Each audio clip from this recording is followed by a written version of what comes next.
एका बाजूला स्त्रीला आदिशक्ती महामाया म्हणून आपल्या इथे स्त्रियांना सन्मान दिला जातो. गार्गी मैत्रिणीच्या तत्वज्ञानाचा सुगंध इथल्याच मातीमध्ये पसरलेला दिसून येतो. रजिया सुलतान ते झाशीच्या राणीपर्यंत अनेक शूर पराक्रमी स्त्रियांचे इतिहास आम्हाला इथेच सांगितले जातात. पण याच ठिकाणी दुसऱ्या बाजूला निर्भया, कोपर्डी, बेलवडी यांसारख्या घटना घडताना दिसतात व या घटनांची शृंखला आजकाल कायमच पाहायला मिळते. मग अशा वेळेस स्त्रियांची सुरक्षा हा एक फक्त प्रश्नच उरत नाही तर त्याचे रूपांतर चिंतित होते. मग अर्थातच याच विषयावर रसिक रंजन वाचणारी घुमकीच्या व्यासपीठाने आम्हा तरुणींना विचारवंतन करण्याची संधी उपलब्ध करून दिली. त्याबद्दल सर्वप्रथम मी त्यांना धन्यवाद देते.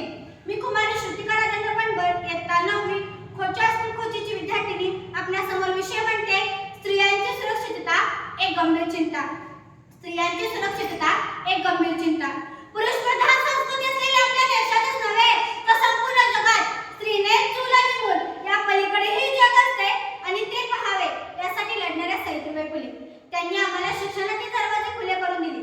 अहो इतकंच नाही तर चांगले संस्कार आया बहिणींकडे वाकडी नजर करण्याची भावना निर्माण करत नाहीत हे जिजाऊंनी शिवराय व संभाजीराजे यांच्या वर्तनातून दाखवून दिले.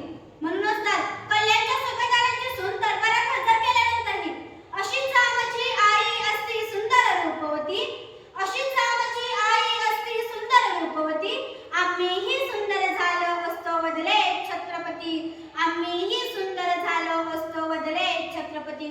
आणि याचप्रमाणे प्रज्ञा, शील, करुणा हा महामंत्र संपूर्ण जगाला देणारे विश्वरत्न भारतरत्न डॉक्टर बाबासाहेब आंबेडकर त्यांना घडवणारी रमाई. बाळा, पायाला घाम लागू नये म्हणून जेवढं जपतोस तेवढंच मनाला घाम लागू नये म्हणून जप असं सांगणारी श्यामची आई. अहो यांनी जगाचे थोर उद्धारकर्ते घडवले आहेत ना, म्हणून मला असा ठाम विश्वास आहे की जोपर्यंत जिजाई, श्यामची आणि रमाई निर्माण नाहीत ना तोपर्यंत आजच्या स्त्रिया सुरक्षित होऊ शकणार नाहीत. मग आजच्या स्त्रिया सुरक्षित ठेवायची असतील तर टीव्हीवरच्या वाईट मालिका पाहण्यापेक्षा चांगली पुस्तके वाचून आपल्या मुलांवरती चांगले गर्भसंस्कार करा. मग त्यातून कुठेतरी घडतील शिवराय, भीमराय आणि स्वामी विवेकानंद. हे का सांगावंसं वाटते मला, का करावंसं वाटतंय मला, कारण आज प्रत्येक क्षेत्रात कोल्हापूरचे लोक आहेत. म्हणून आजची स्त्री शिकली परंतु तिच्यावरती अत्याचार मात्र थांबले नाहीत, उलट ते दिवसेंदिवस वाढत चालले आहेत.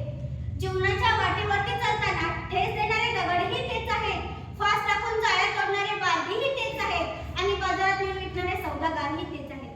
फरक कुठेच नाहीये आणि तो असलाच तर तो नावात, गावात, धर्मात आणि वर्गात आहे. अहो खरं तर दूध देते म्हणून गायला आणि मूल देते म्हणून बाईला नुसतं बांधून ठेवले. आजचा काळ बदलला, इतिहास बदलला, पण पुरुष पात्र कशीच राहिला. म्हणून कालची रिंकूपडाची निर्भया बलात्कार प्रकरणाची बळी ठरली. 16 डिसेंबर 2012 दिल्लीत चालत्या बसमध्ये तिच्यासाठी अत्याचार करण्यात आला आणि उपचारादरम्यान तिचा मृत्यू झाला. तेव्हा तिचे शेवटचे शब्द होते, डॉक्टर मला वाचवा, मला जगायचं आहे, मला शिकायचं आहे, डॉक्टर मला वाचवा. पण म्हणतात ना, आले देवाजीच्या मनी तेथे कोणाचे झाले ना. याचप्रमाणे या घटनेला 10 वर्ष उलटून गेली, परंतु याच 10 वर्षात दिल्लीत जवळपास 13,000 पेक्षा जास्त बलात्कार घडले आणि इतकंच नाही तर औरंगाबाद शहराजवळ 73 बलात्कार, 9 खून व 100 महिला बेपत्ता आहेत. ही तर खूप लांबची गोष्ट झाली हो, पण परवा घडलेली घटना जनतेची सेवा करणाऱ्या डॉक्टरांची बलात्कार करून हत्या करण्यात आली. शाळेतील शिकणाऱ्या मुलींवरती शिक्षकांकडूनच अत्याचार. अशा एकनाने चित्त तारणाऱ्या बदलापूर, अकोला यांसारख्या घटना घडताना दिसतात. अहो त्यांना देव समजून पूजायला गेलं तेच आश्रम बापूर आणि बाबा निघाले. मग तुम्हीच सांगा जीवन कसं जगायचं, गाणं म्हणत म्हणत की कणत कणत. मग तुम्हीच सांगा जीवन कसं जगायचं, गाणं म्हणत म्हणत की कणत कणत. अहो ज्या स्त्रीच्या कुशीतून जन्मलेला पुरुष पुढे जाऊन तिलाच गुलाम करू पाहतो ही मानसिकता कशी उद्भवते. यालाच कुठेतरी स्त्री जबाबदार नाही का. म्हणून सांगतो मुलींनी अंगभर कपडे घाला, कराटे शिका, स्वतःचे संरक्षण म्हणजे स्वतःच व्हा. आमच्या इथल्या समाजामध्ये स्त्रियांच्या संरक्षणासाठी अनेक कायदे केलेले आहेत. मग त्यामध्ये कारखाना कायदा 1948 असेल, अनैतिक देहव्यापार प्रतिबंधक कायदा 1956,